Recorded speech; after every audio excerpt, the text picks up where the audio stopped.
that this is a very bold claim of theirs. No, I read it somewhere. It escapes me where I read it, but there was a statement that offsets may be a thing of the past in the next few years.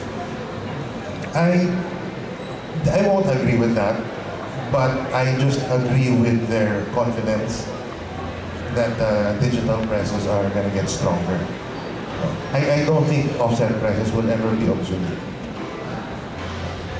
So is that good or bad for your business? Oh, well, like I mentioned, we don't compete with offset. So it's good. It's good for us. All right, so as I've said, we're all friends in this business. Ladies and gentlemen, may I invite your applause for these two fine gentlemen. Thank you. I will let you go now. Thank you. Ang dami ng dala-dala, hindi ko man na kayo makamayan. Okay. Thank you, gentlemen. Okay. Ladies and gentlemen, we'd like to proceed now to our next interview segment. Let's call in two well-known graphic designers in the country. Mr. Ige Ramos, the principal graphic designer of Ige Ramos Design Studio and the creative talent behind Rustan's Santrival magazine.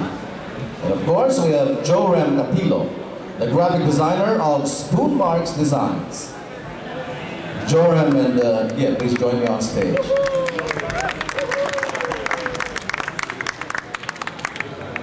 He has a pin. His jewelry, his money, they're all there. Okay. Okay? Welcome on stage? Okay. Oh, you don't know each other? Okay, no, you don't. All right. May I now ask both of you about the latest trends in graphic designs and how do you see the direction of the graphic design industry in the country? Well, I would see that the Philippines is really at par with the international scene in terms of graphic design and talent. In terms of the trend nowadays, it's going to be simplified. Gone are the days of the overly designed visuals. So we'll see more a play with the typography, how we handle fonts, very minimalist, but at the same time it conveys the message quickly. Because people nowadays have really short attention spans, so they don't really have time to really soak up what you've designed. But if you get your message across quickly, and if it's not too confusing, it's easy on the eyes, I think that's a good design already. So it's moving towards that. So in terms of very specific design trends, I see it like vintage or handwritten. More of personal designs are still going to be a good way to get into this year. Yeah. Yeah. I'm actually wearing different hats now as a graphic designer. I started as a book designer, and then eventually, because there's a lot of reading, now I'm actually the editor-in-chief of a magazine. So, going back to your question, what's happening now is there's a lot of consumer service publication. And may we request you to please tone down your audio on booth number 37? Yeah, I want 100%, you know. Anyway. Please tone down the volume. No, it's okay, I can compete. I'm very competitive. Okay, it's simply, you know, there's a lot of consumer service publications that's happening now. Like, you know, like Unilever, for instance, or P&G, they're not, what do you call this? Just producing newsletters. They're producing magazines. Now, like with Rustan Sansrival as, you know, as editor-in-chief, my background's really creative. So I was able to, you know, make the learning curve not really steep because I already know how to manage, you know. That's why when we're doing designs for, you know, like what Jordan's saying,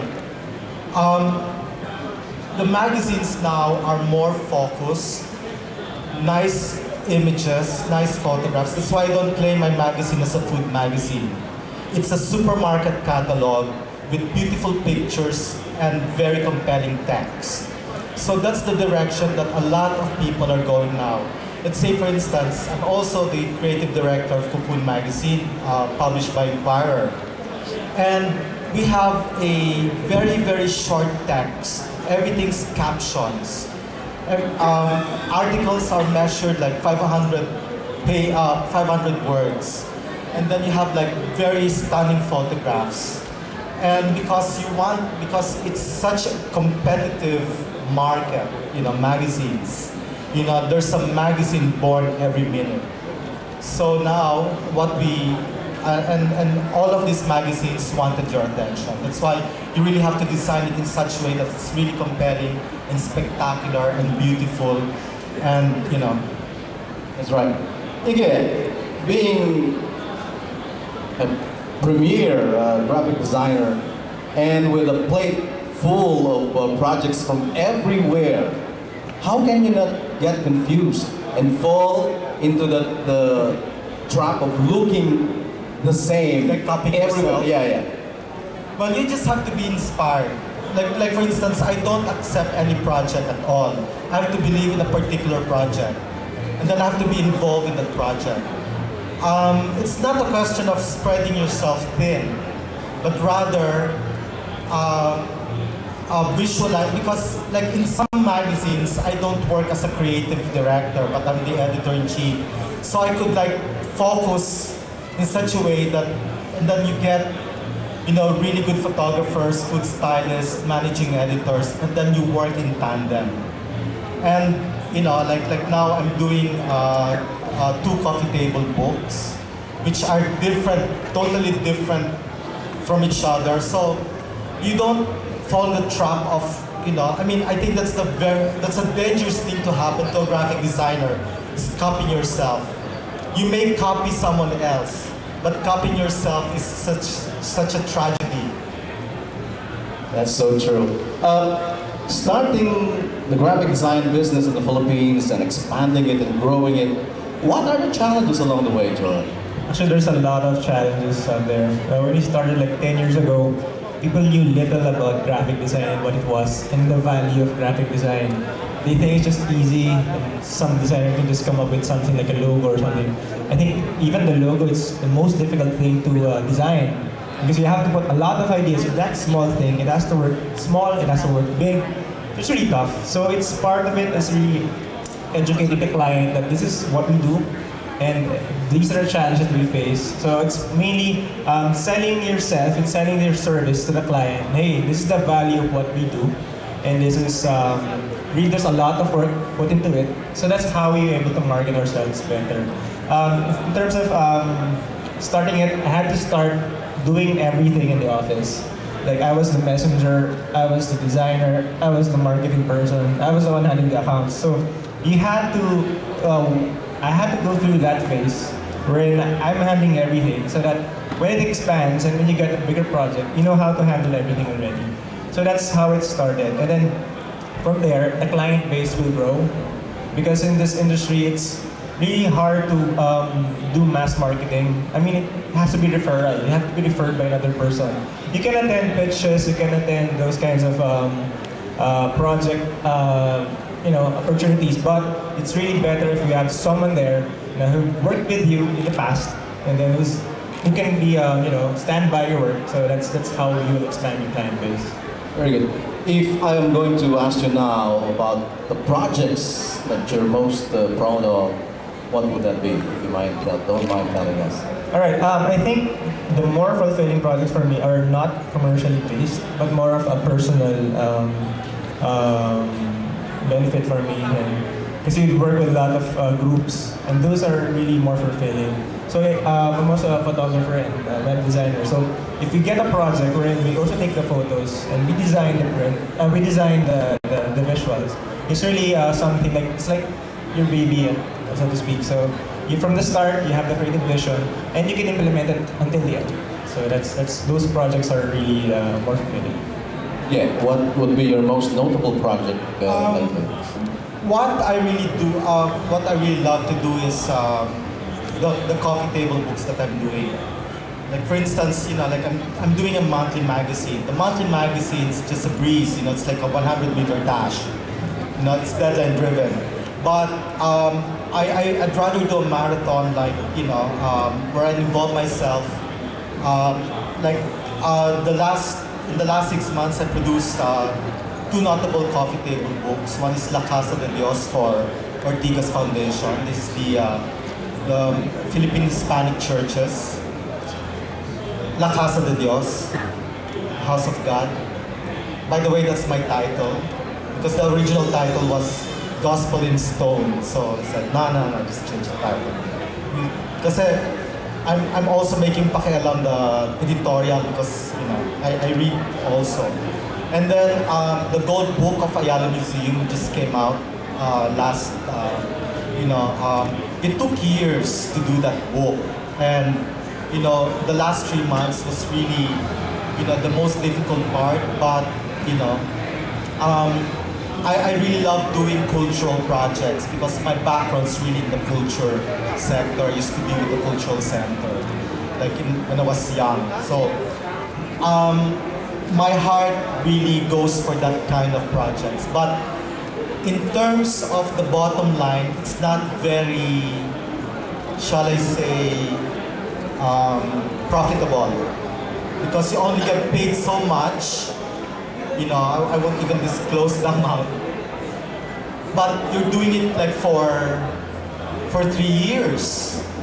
But it's a book, it's not a magazine. A magazine, after 1 month, it's dead.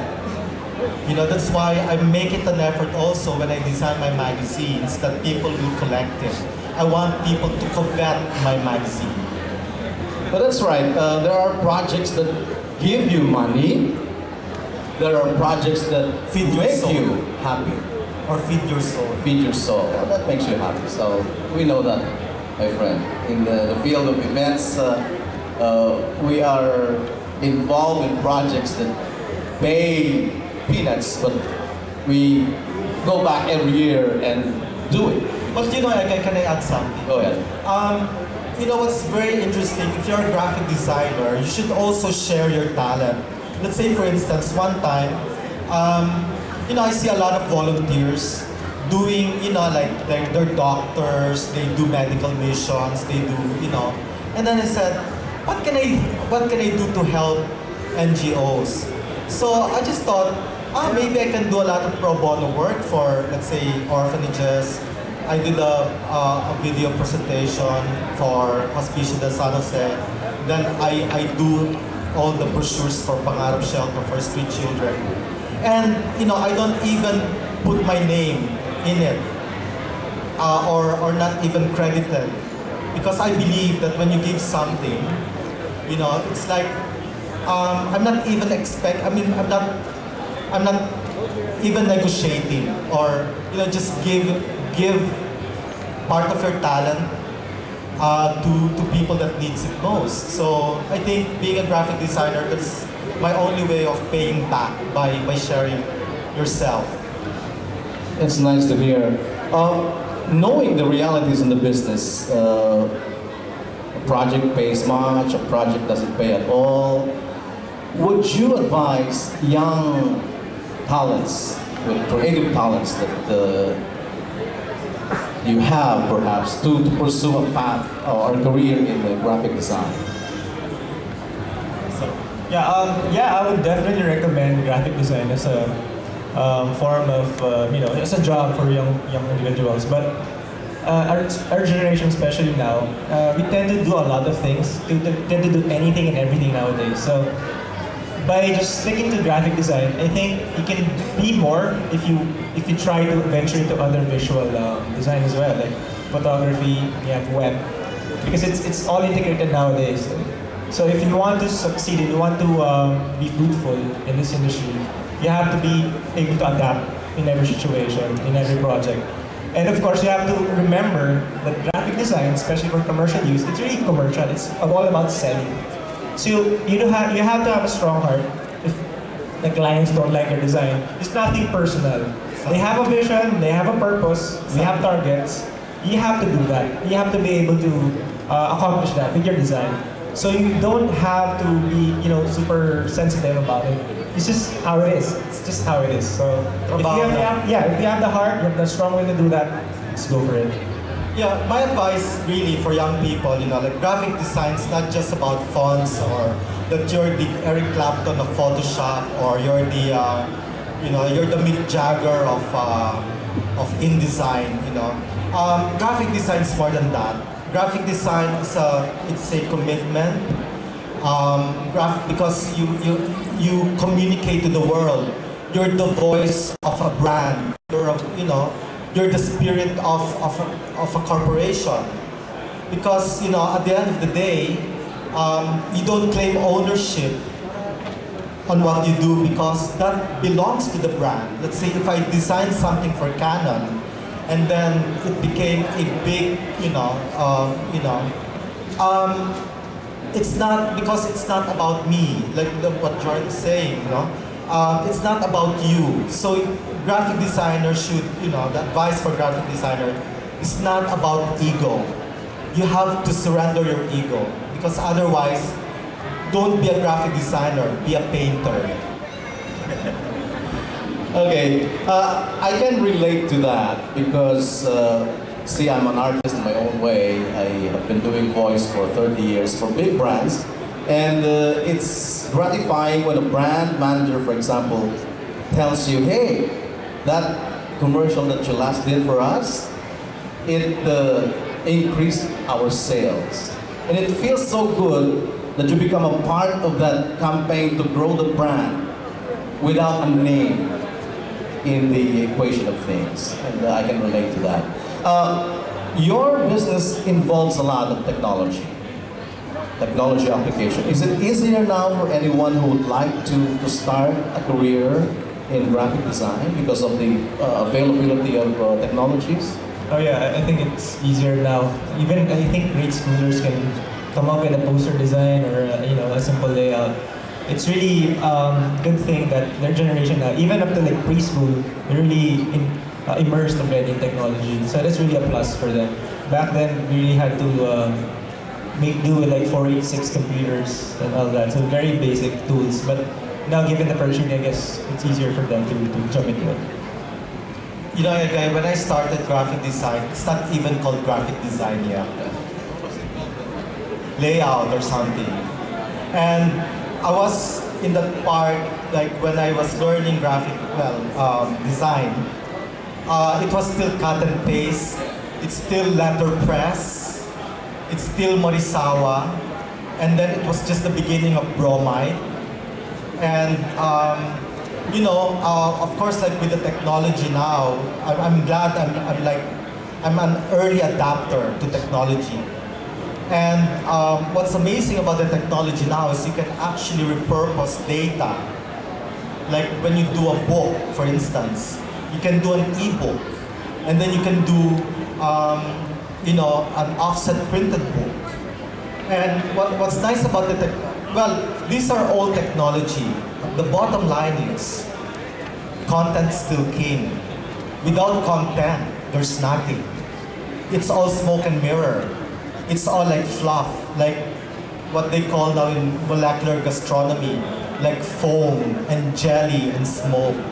And people still want to see original designs, original ideas, things that will turn around sales, because it's like marketing. It's also it's like advocacy and vice versa. So it's really, that's why technology is here. You use technology as a tool. It's not an end-all and be-all. So at the end of the day, it's not just about typography, it's not about color, it's how the people react to your design. That's so true, and ladies and gentlemen, let's give this two fine gentlemen a warm round of applause. Thank you, Joram and Lee, for sharing us your I wish I had the talent to pursue a career in graphic design. Okay, thank you then. In a different field. Thank you. Moving on, friends, would like to call on the president of Canon Marketing Philippines, Mr. Alan Chung, is joining on stage. Support Mr. Alan. How are you? I remember inviting you to the countryside last time. That's still open. Bring your camera. Let's sit down and buckle down to business. Yes, sir. Can you tell us about the latest products, technologies that you have in your arsenal at Canon, please? Yeah, anyway, good evening everybody. Thank you for inviting me here. Canon has always been very innovative companies. We hold many patents in this. We are a top 4 company in the world.